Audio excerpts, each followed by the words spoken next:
بسم اللہ الرحمن الرحیم۔ السلام علیکم۔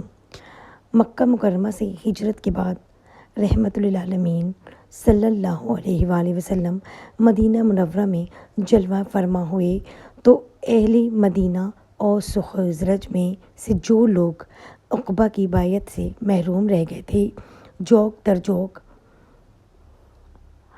آپ کی خدمت میں حاضر ہو کر زیارت اور بیعت کی سعادت حاصل کرنے لگے۔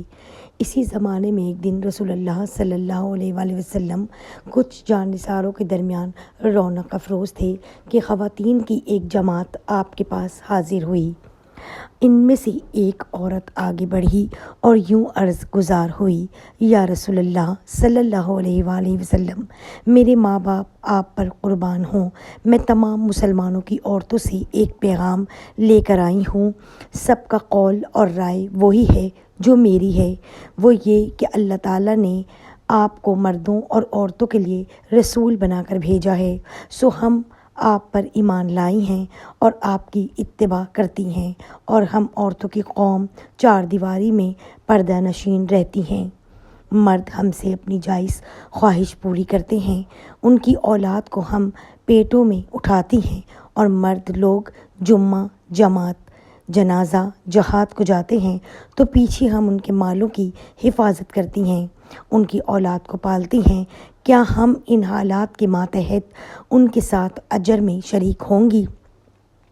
خاتون کے سوال پر رسول اللہ صلی اللہ علیہ وآلہ وسلم نے صحابہ کی طرف نگاہ فرمائی اور فرمایا: کیا تم نے اس عورت کا کلام، جس میں دین کے بارے میں ایسا بہتر سوال کیا گیا ہے، سنا ہے؟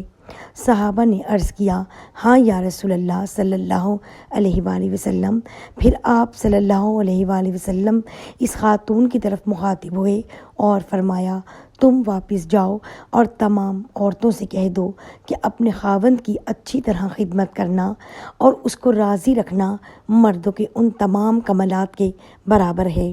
بس وہ عورت تحلیل و تکبیر کہتی ہوئی واپس لوٹ گئی۔ ناظرین، یہ خاتون جن کی فصیح البیانی اور حسن تقریر کا سید المرسلین نے اعتراف و استحسان فرمایا، یہ حضرت اسماء بنت یزید انصاریہ تھیں۔ آپ رضی اللہ تعالیٰ عنہ کا شمار نہایت عظیم المرتبت صحابیات میں ہوتا ہے۔ آپ کا تعلق اوس کے خاندان بنو عہد الاشمل سے تھا، جو کہ اوس قبیلے کا سب سے شریف ترین گھرانہ تھا۔ عام روایتوں میں ہے کہ حضرت اسماء بنت یزید نے ہجرت نبی صلی اللہ علیہ وآلہ وسلم کے بعد اسلام قبول کیا، لیکن قرائن سے معلوم ہوتا ہے کہ وہ ہجرت سے قبل مشرف اسلام ہو گئی تھیں۔ چنانچہ مسند احمد بن حنبل میں ہے کہ بیعت رسول اللہ صلی اللہ علیہ وسلم کے وقت حضرت اسماء کے ساتھ ان کی خالہ بھی نبی کریم کی خدمت میں حاضر ہوئی تھیں۔ یہ ام المومنین حضرت عائشہ رضی اللہ تعالیٰ عنہ کی شادی سے پہلے کا واقعہ ہے۔ آپ کی خالہ نے ہاتھوں میں سونے کے کنگن اور انگوٹھیاں پہن رکھی تھیں۔ جب پیارے آقا کی نظر ان پر پڑی تو پوچھا: کیا تم ان کی زکوٰۃ دیتی ہو؟ بولی: نہیں۔ فرمایا: کیا تم کو پسند ہے کہ آخرت کے دن خدا ان کے بدلے تمہیں آنکھ کے کنگن پہنائے؟ حضرت اسماء نے اپنی خالہ سے کہا کہ خالہ، ان کو اتار دیں۔ انہوں نے سارے زیور فوراً اتار دیے۔ پھر حضرت اسماء نے عرض کیا: یا رسول اللہ صلی اللہ علیہ وآلہ وسلم، اگر ہم زیور نہ پہنیں تو شوہروں کی نظروں سے گر جائیں گی۔ فرمایا: تو پھر چاندی کے زیورات بنواؤ اور ان پر زعفران مل دو کہ ان میں سونے کی سی چمک پیدا ہو جائے گی۔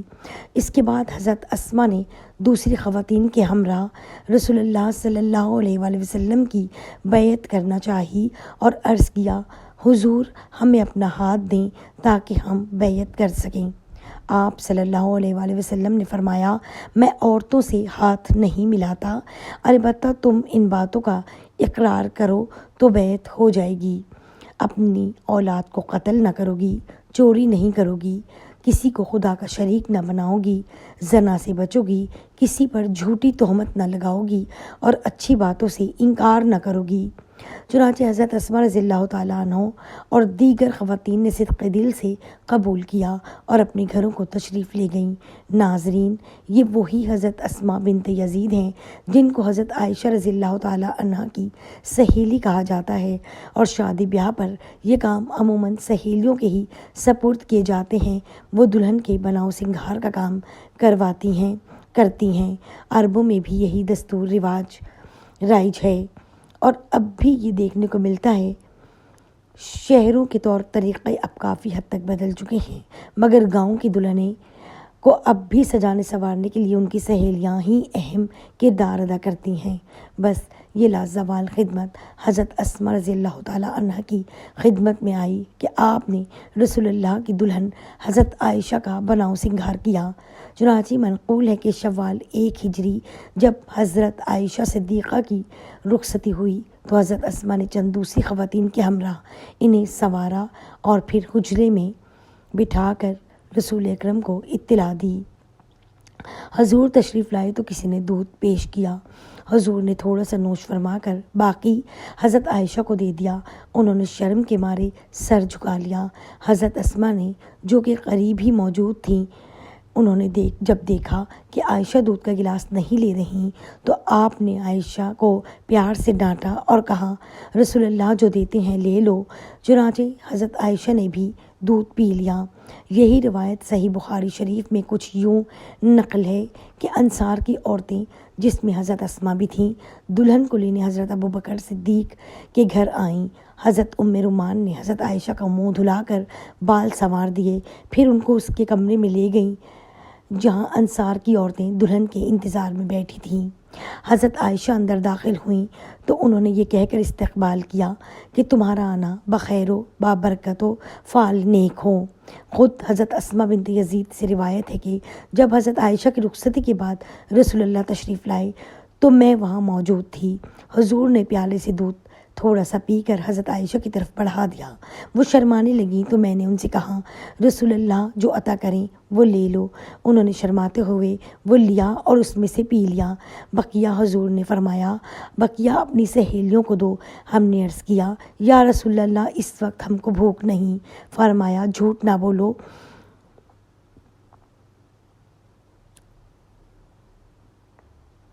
آدمی کا ایک ایک جھوٹ لکھا جاتا ہے۔ بس آپ سب نے مل کر بقیہ دودھ کا پیالہ ختم کیا۔